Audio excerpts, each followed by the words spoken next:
Baik, Dokter Tan. Ini pertanyaan cukup menarik, Dok. Ini karena kaitannya bertanya terkait stres dengan daya tahan tubuh, Dok. Ya, Dok, ini untuk daya tahan tubuh kan tidak melulu terkait asupan makanan ya, Dok ya, tapi ya, menjaga stres juga termasuk dalam menjaga daya tahan tubuh. Dok, ya. ini seberapa besar sih, Dok, untuk dampak stres terkait kaitannya dengan daya tahan tubuh kita? Oh, dampaknya gede banget. Jangan kata pandemi. Orang-orang yang stres hidupnya, itu juga dalam keadaan normal, itu bisa menimbulkan banyak sekali masalah loh, banyak penyakit. Termasuk kanker.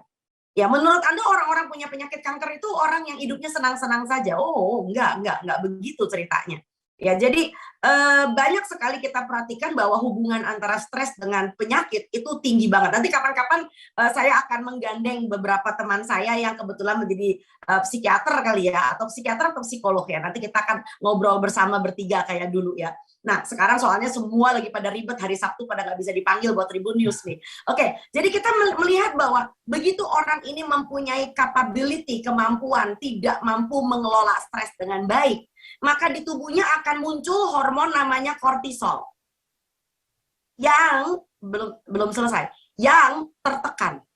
Nah, orang pada umumnya mempunyai hormon stres ya, itu akhirnya akan membuat si kortisol tadi ya, karena diproduksi banyak sekali, yang akhirnya akan menimbulkan tekanan darahnya meningkat, lalu kemudian gula darahnya meningkat. Jadi hubungan antara stres dengan penyakit itu sebetulnya bukan hubungan langsung, tapi hubungan yang melalui jembatan antara.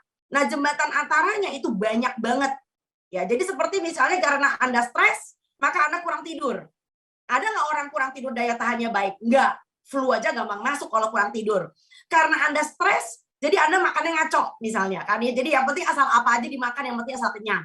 Karena Anda stres, lalu kemudian adrenalin Anda meningkat. Karena pikirannya, semua pikirannya bercabang ya. Cuman gara-gara Instagram ya, Anda ada psy war, lalu kemudian, oh gitu ya kan, oh my God, gitu kan ya. So dari situ udah kelihatan adrenalin Anda meningkat.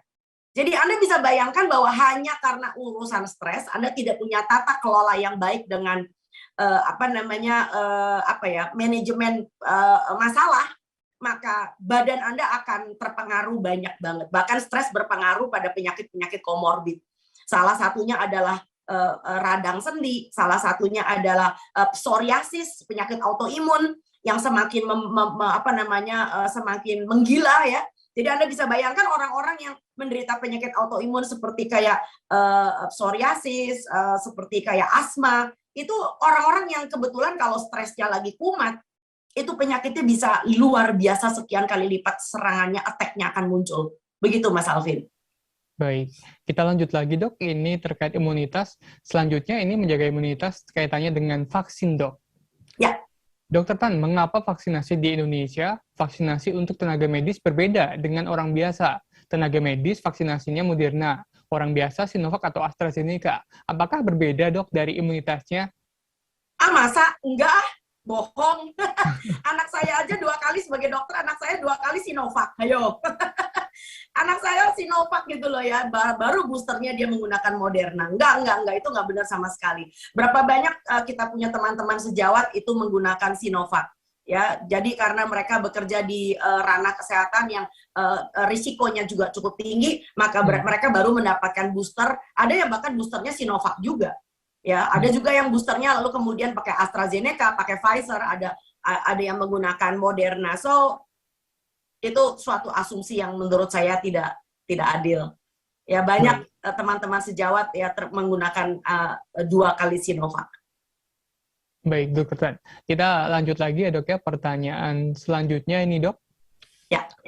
Dok, untuk varian Omicron ini saya sempat baca di berita, katanya ini vaksin belum mencakup untuk menangkal si varian Omicron ini, Dok. Ini kemudian untuk antipatinya kita harus apa ya, Dok ya, untuk terhindar dari COVID-19 yang mungkin bisa bahaya juga seperti Delta, Dok?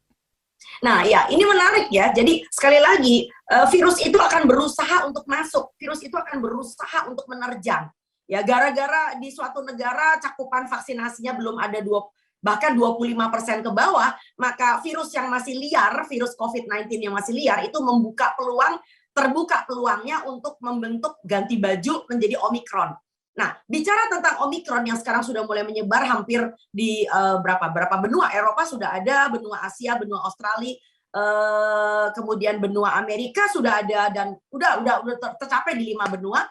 Maka kembali lagi ke basicnya adalah pertama, gunakan masker karena virus ini menular lewat jalur droplet, ya, jalur infectious yang membuat kita punya percikan itu mengenai satu sama lain. Jadi pertama kali adalah masker. Sekali lagi masker.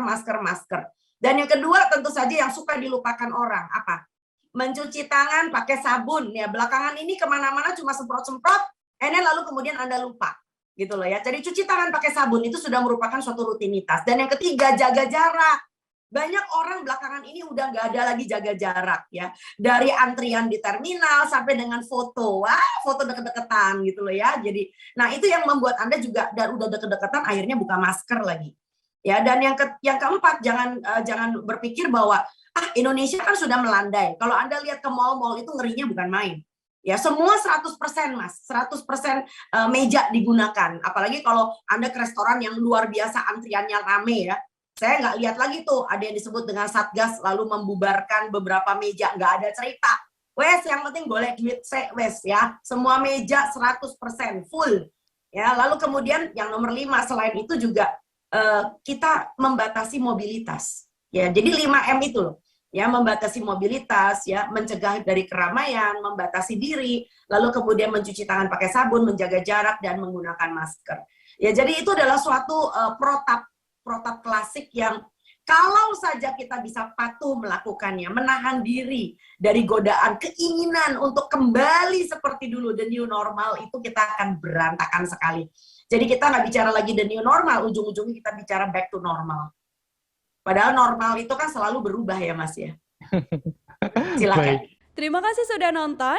Jangan lupa like, subscribe, dan share ya.